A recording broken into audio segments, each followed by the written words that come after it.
Welcome to a special crossover episode of Real Women, Real Results and the Quench Life podcast. I'm Jamie Revelle, owner of W3 Body Women's Training Gyms in the Chicagoland area. Hi, I'm Jillian Russo, and I own Quench Training for Women, and we are located on Cape Cod in Massachusetts. I'm super excited to be working with Jamie to collaborate on some podcasts. I had reached out to her just as being a woman-only fitness business trainer. There's not a lot of us out there, and I thought it would be a great opportunity for us to connect and not only talk about, what we see in the gym and struggles, but positives and negatives and all that good stuff. Yes. And to kick off this collaboration, we are going to talk about our similar upbringing in the fitness industry. And we both grew up the daughters of gym owners. Our moms owned women-only gyms. My mom, I know, in the 80s and the 90s, 2000s. How about you, Jill? Yes, my mom, we were up until, same thing, right? In Hmm. the life of all the aerobics Yeah. and fabulous 80 outfits. I remember that fondly. It was always about having the best fit for your workout. Yeah, totally. Some really, really fun stuff. And I was actually just thinking of back on this the other day, what it was like growing up, in the fitness industry. And I remember sitting in my mom's office, and her office was attached to one of her gyms, and the pounding music that came through the walls, and that she just it just was part of working in that office. And she had a pretty big office at the time, probably like 15 to 20 people. And, Yeah. they just learned to work through this like aerobics music that came through the walls every day. It's just kind of fun. Yes. Unique. I can agree that, you learn. I probably grew up listening to all of the, I think at that time it was when it was fake music, so it was like a popular song, but they remade it to be somebody that wasn't famous. I'm probably the only person in the world that can like turn on music and come up with what we're doing because I can get the step count right because that's just That's how we what we totally did it right. for That years is and how years. we were first trained. Like I remember I don't know who it was, someone that worked for my mom and like teaching me, your 8 count in the beginning, and you just Yeah. had to be able, like, they would turn on the music and you had to just kind of start from there. But yeah, I have never passed that information on to one of my coaches these days. You haven't? I No. feel like it's a good lifesaver. Yes. I mean, yeah. Absolutely. Why did you decide to continue, being in your mom's gym? Is what made you, did you start, like, did you grow up in the gym or what did that path look like for you? Yeah, for me, I definitely did. I remember when sports ended in high school, I needed a job. It just kind of seemed natural. And so I started just because I really enjoyed being active and started getting certifications. I went away to college. I taught classes. I worked at various gyms. I don't know. I knew the gym business. It's what made sense. So after that, I was like, do I try to get a corporate job? Do I work for my mom? And ultimately, that's what I decided, was to work for her. I figured I would get the most experience, like really hands-on experience, and be trusted with things I wouldn't be trusted with at, a different company. So yeah, that's what I did, and just learned a lot about marketing, management, operations, sales, and then later got into the training side and the coaching side and just kind of took it from there. I really love training and coaching. I really like the ability to be hands-on with members versus, just kind of signing them up for a membership and saying, good luck. I hope you get results. Mhm. So I love what we do. How about you? I didn't go that path. My mom, she had 3 gyms, and I think I was like running through for my life. I did work at them in my teenage years, but just was like, no, this is not what I'm doing or what my interest is. And you just unfortunately can't get you can't get away from it. Yeah. I ran my mom's big gym for a while, and I think that the hardest part with that was watching women come in and, everybody goes to where they're comfortable, which is typically some version of cardio, group exercise classes and environments that we know that just don't work. So when I finally was like, I guess I'm gonna do this after, after long, hard decisions, because my dad always used to say to me, I'm not hireable. Nobody's going to hire me. So hire Just because, yourself. yeah, hire yourself, too much of an entrepreneur. But it's in your blood. I'm the same way, having this gym and really having an opportunity to show women how to be successful and to lead them down a path that doesn't have to be crazy. It doesn't have to be complicated. But also teaching women how to lift weights, I think, is super cool because we have a lot of women coming in that are in their 50s and 60s that have never been in a gym before. And like that is so fun to teach them, how to lift. And then, a couple of years later, we have one girl that's, 80 pounds on her deadlift right now. And when she walked in, she was a gym virgin. So there's so much positive that That's comes cool. from being in this training environment. Yeah, totally. And yeah, I hear you on wanting to do things like yourself in your way. I worked for my mom until from 2012 until 2020. Well, really, it was the pandemic. Actually, I was admittedly thinking of exiting the industry in 2019, 2020, and then the pandemic just kind of roped me back in. But after that, the gym that I was managing, we survived the pandemic and I'm like, "But I wanna do things my way." So then we structured a deal to where I bought the gym in 2021 and then really had worked to change it to a training-centric, facility, and then Mm, opened my training-only gym for women in 2023. yeah, that's really So awesome. mhm. It's hard to do because I feel like being in my mom's gym, everybody would always say to me like, "Oh, your mom wouldn't do that," or "Your mom, Ugh, your mom, your mom, your mom." it So it's always is. hard to like make your own mark on something. When your mom, like for my mom, she was a warrior for 36 years. She ran like amazing gyms. She was amazing. She's still here, so she's amazing. I Yes. just, every day try to wake up and try to fill the shoes that she did. But it's definitely hard to make change in an environment that she created. Yeah. So that's why, 7 years ago we made Quench. Yes, and you went the route of totally changing the name. I have W3 Body, it's the W3 is a legacy. My mom's gyms were called Women's Workout World. And, there's pros and cons to it. I think it's cool that, there's a legacy piece to it, but it was definitely challenging. Even opening this location, there was a lot of brand recognition, but the challenge was there as well of people thinking that we were what Women's Workout World was. And Mhm, kind of similar to what you're saying with like people were like, well, your mom did it this way. Well, Women's Workout World was this way. Cool. But it took a lot of repetition of we are not Women's Workout World anymore. Amazing brand and mhm. did so many amazing things for women for all of those years. But we are the next gen. And so we have to start thinking and acting like that next generation. So it was a mindset shift for a lot of people. So yeah, there was a challenge, is a challenge even still staying in that location. But I think we've done a good job year after year of helping members just paradigm shift kind of. Right, right, make that change. Mhm. And I think what's hard with fitness is it's ever changing. I feel like the last few years has kind of been one of the few where it's kind of flattened out education and information wise, where people are focusing and starting to see that the strength training is where it is, functional for everybody. Mhm. So I think that makes a big difference for us as well. Yeah, I think so. I think so too.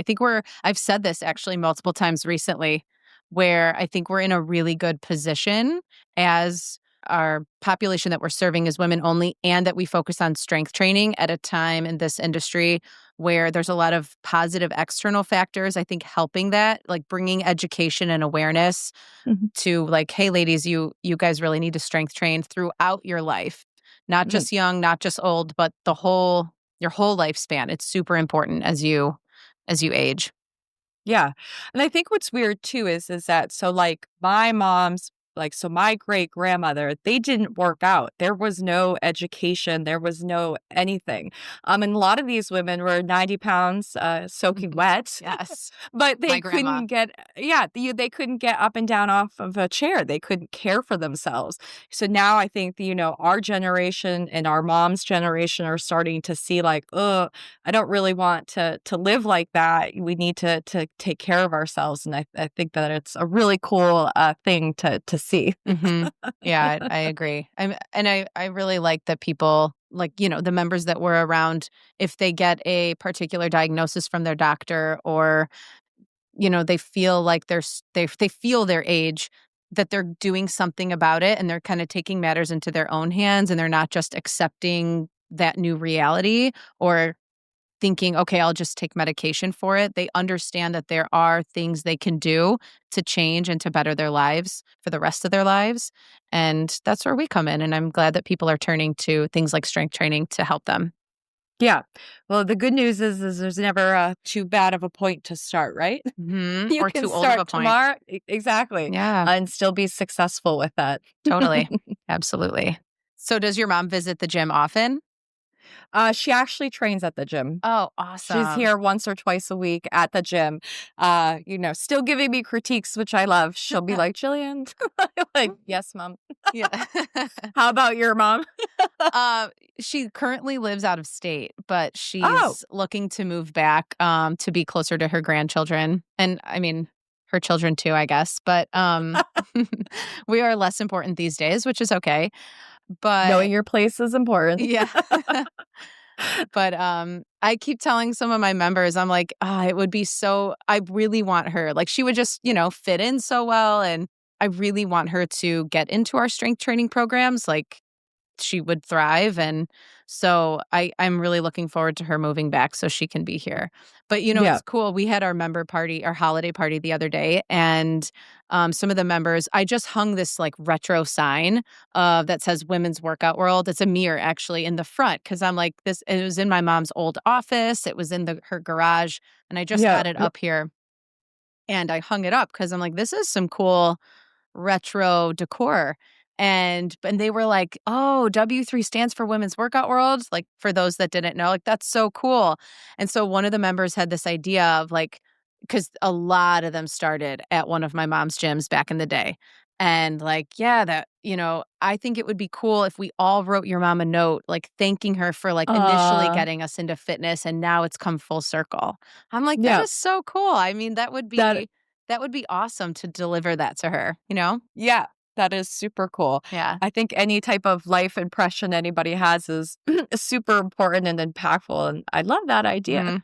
I How know. retro is the mirror, though? You're gonna have to post Oh, a photo of the mirror. I will post a photo. Yeah, you will be like, "Okay, yeah." That it's not like retro '90s, it's retro, like, early Oh, '80s. yeah, I Yeah. have a vision. Uh-huh. It's good stuff. I love it.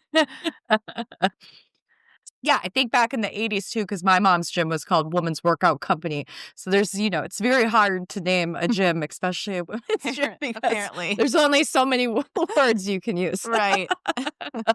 Do you have a lot of members from your mom's like, any of the old gyms? We have some. We're have about 200 members here at the gym. But it's a good mix, it's a mix of people that have, kind of grew up with my mom, and lots of new faces too. So, it's a good variety, but, I see people out all the time, when anything that you do, where we live is like a little island off of Boston. So Mhm. anytime you go out, you run into people. We see people all the time. So Cool. it's all good. Yeah, it's Yeah. all positive. Yeah. Your gym's like a community within a community, which is fun. Mm. Yes, yeah, no, I totally. love it. What did you wanna do differently than our mom's generation? I think that, really creating, within my space, it's a specific strength training space. Like while I love the color pink, there's not pink weights. There's a lot of heavy looking equipment. And I always tell women when they come in, like, this looks intimidating back here. Keep in mind, we're going to start where you are in your fitness journey. But, I really wanted to create a space that was strong and not like, well, we lift weights here, but it's pushed pushed aside and, Mhm. cast over weights. Like we have weights, we deadlift, kettlebells that go up to, 100 pounds plus. And I wanted you to walk in and kind of go like, oh, wow, this is something that I've never felt or seen before. So that we could really start challenging that, sense that women need their own little workout space or, the corners with just light weights or whatever it might be. I really wanted to create a clear space of what was happening when you came here so that, the women could see how cool it is. Yes. Lifting weights is so cool. Yes. Cool, and, like, I mean, I agree. I totally agree. I think, the difference is the emphasis on strength training in a way where it's truly strength training, and it's not light 3-pound pink weights, part of like aerobics routine. It's not set to the beat of the music. It's based on true strength training and sets and reps and progressions, and really teaching women those principles and teaching them not to be scared to pick up heavy weights and that it is for you and it will empower you. That's something I feel like I preach all the time because I truly believe that strength training is very empowering, not only in the gym, but outside of the gym as well. And that it transfers to so many different aspects of women's lives. I think that now there's a lot of attention put on women doing things for themselves and being independent and there's a lot of talk on all the different pressures put on women. And I think that that feeling a sense of accomplishment and that can start in the gym has such a profound effect outside of the gym too, in terms of bringing confidence to those other areas of life. So that what I feel is a little bit different. Not that they didn't have a great message, they absolutely did. Of course, they focused on women's fitness, but it was a new industry. If you think Mhm. like it, and especially women-only gyms in the 80s and 90s, it was so new and so unique and was so awesome. And now this next generation with us is even better. Yeah. Yeah. Yeah, well, I think like most things when it comes to anything women, we're always a couple years down the line before there's any type of research done or information coming down the line of what's good for us. I always appreciated my mom because she always pushed the limit on making sure that the gym was growing, changing, moving along. At one point I remember we had a pool. We used to do, pool group exercise, Wow. and I remember sitting in the when we told everybody we were shutting it down and everybody was crying. So, my mom always, well, it's a good thing, right? Because you have to push that to grow and so that you can deliver. I think that's the biggest thing I learned from my mom was to not be like afraid of the growth and pushing it to get it to where it's going to be best. Yeah, and While everybody change. might not see, where you're going, that's my job. I feel like, my job is to show you where it is you need to be successful. And we should be leading the way to do that. Yes. Yeah, funny you say that because I would like to write a book of all the sayings, like, that stick in my head from things I've heard my mom say multiple times throughout the years, like lessons, but from my perspective. One of those is yeah, imagine that. Um, one of those, though, that she always used to say is evolve or die, and she would I just distinctly remember just very similar to what you're saying, they were so focused on they had aerobics and group exercise and stuff, and they brought in at the time, they just called it functional training. And it was more like we do large group team training still, and it's cardio core based. But at that point, it was just, I don't know, whatever was under the umbrella of functional training. And they did, I don't know, maybe 12 people. So it was like this weird mix. But there were so many people against it, which is so crazy. And she was like, no, I see this being such a big part of the industry. And this was in probably 2010, where she's like, "What we need to keep evolving and we need to introduce kind of this new style." Well, it's not new, but to them it was Mhm. new style of training. And yeah, it's crazy that people fight change and they don't always go along with it, but we have to be the ones that are creating those new paths. Yeah. Mhm. And educating, right? I think so Mhm. much of it is really just educating, and educating, just because so many people are experts now and so many Mm. people are out there giving out information and, people believe it. I think that that's the hardest part with the members that I work with is like, we can do all this, but you have to really hone in and you need to not talk to your girlfriends about it.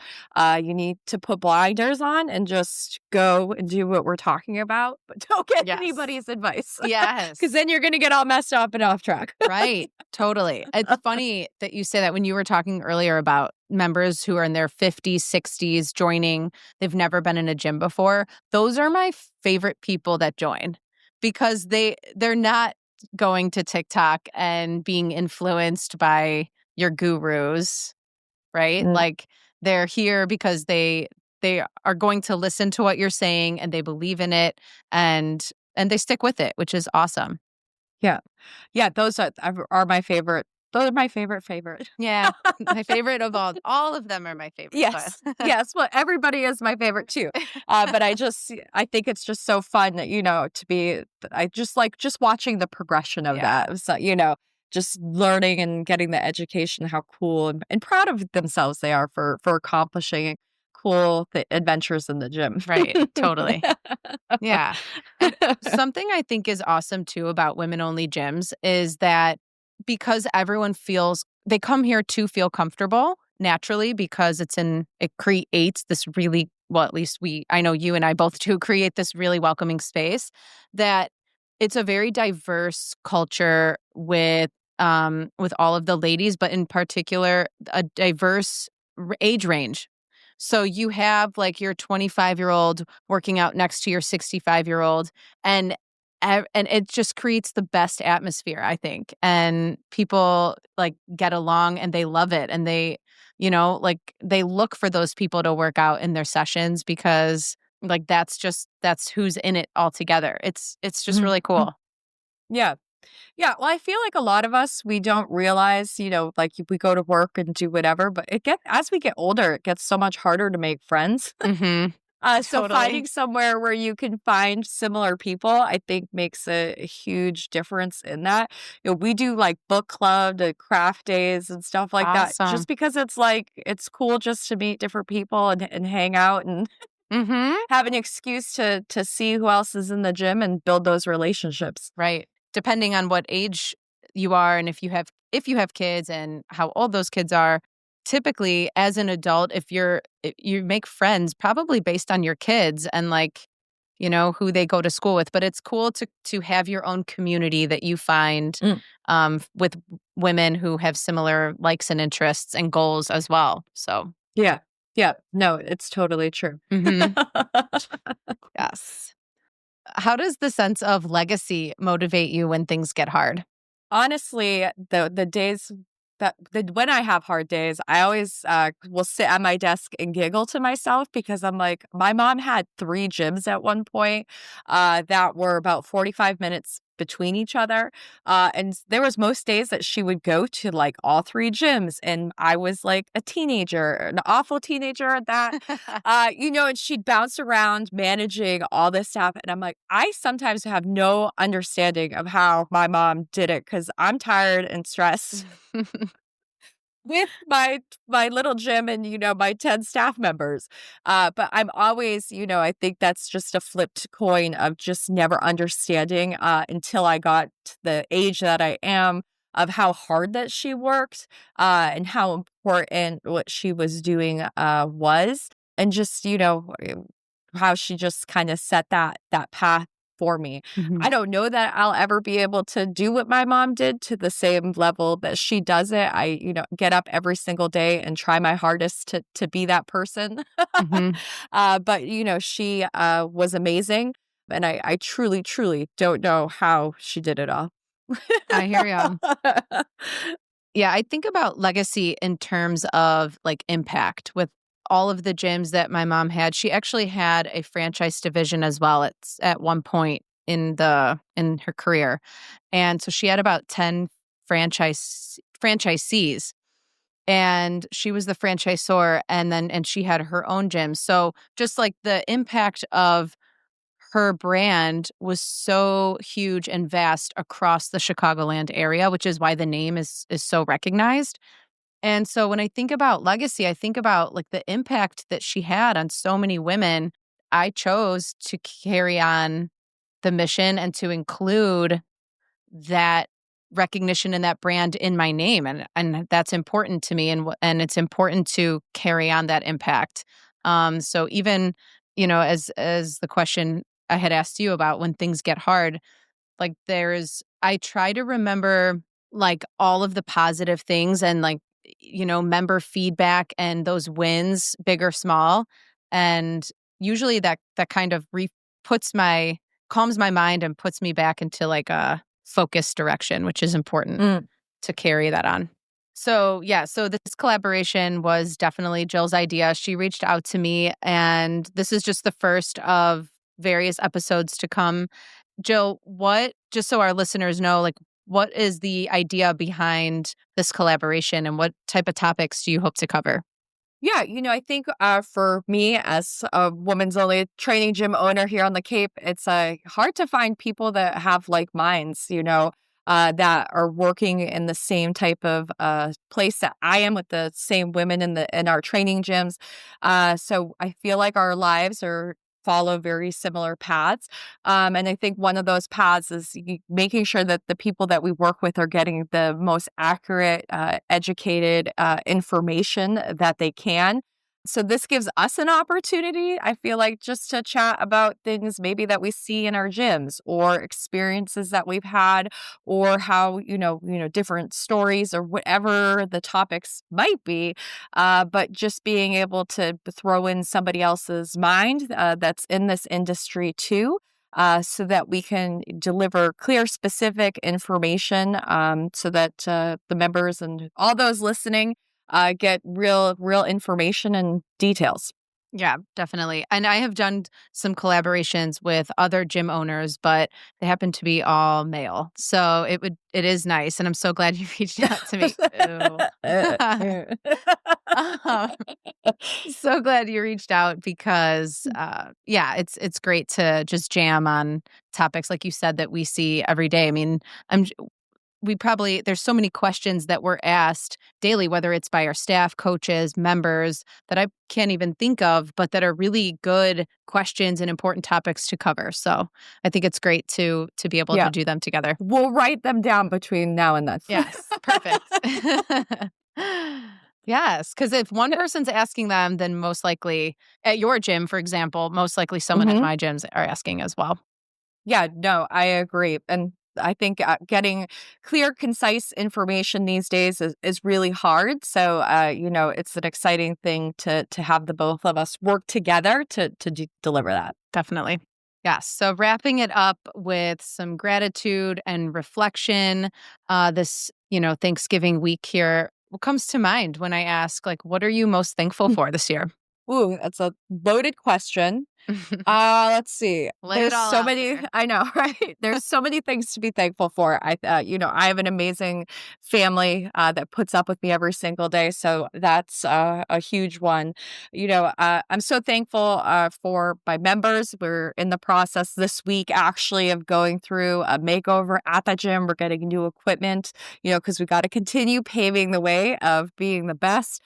So we're actually closed this week because we're getting new flooring, new equipment, we're painting, all sorts of stuff. We're moving the gym around. So I'm thankful for their patience And support. uh, That's and huge. support for that. Yeah, it's super Yes. huge.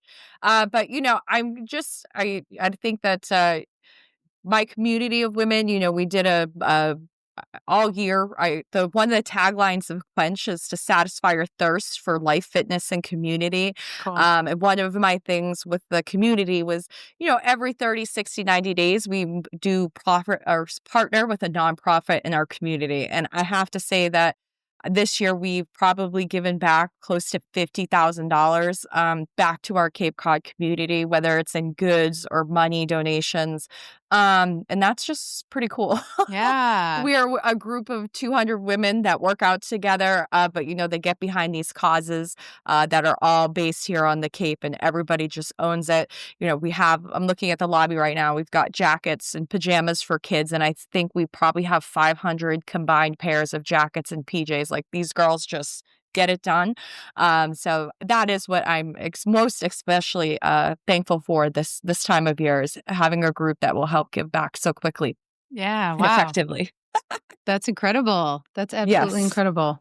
Yeah. Congrats on that. Oh, wow. Well, I guess I like to reflect on this year in general and what's like, how are we, and when I say we, I mean the gyms, like, how have we gotten to this point? And I think that all the coaches and the staff who show up every day when it's not that easy, and who show their support to the members and also to me to be able to carry forward and really carry on our mission. I'm just really thankful. I was just telling someone today, like, we have such an awesome team, and there's always really great team members, but sometimes there's a lot of moving parts Hmm. and it's not that easy. And my mom actually always used to tell me this, where like when you have a good team around you, waking up and going to work is fun. And Hmm. that's what I feel right now, and I'm really thankful for that, because there's definitely been points where it hasn't been fun, and also those same teams that make it fun make the really stressful times less stressful, because they show support and they're like, we're gonna figure this out, or we're gonna carry Yeah. through. As a leader, it's oftentimes pretty lonely at the top, so it's really great those small pieces of information. It's really great to hear. So I'm just really thankful for the support from the member staff and then my family, because here where I'm sitting in my office, and 2 years later, there it's here because of the support of all the people around me. So Yeah. I like to reflect on that. And now it's just being tasked with telling them that in person. Yes. Not just this file. I'll Which is just the send them the hardest link. part. Yeah. Listen to this. I give you a shout out. I Yes. promise I love you. Yes, indeed. Yes. We don't say it enough. So, It's true. It's mhm, totally true. absolutely. Oh, all right. So, well, thank you for jumping on today. Yes. Thank you. Thank you for the idea for this collaboration, and to many more. Yeah. I hope you have a good Thanksgiving. Yes. Likewise. Happy Thanksgiving, everybody. Happy Thanksgiving. And if you enjoyed this episode, make sure that you're following both the Quench Life podcast and Real Women, Real Results. We'll be back soon with more conversations that celebrate strong women, real stories, and the legacy that we're all a part of.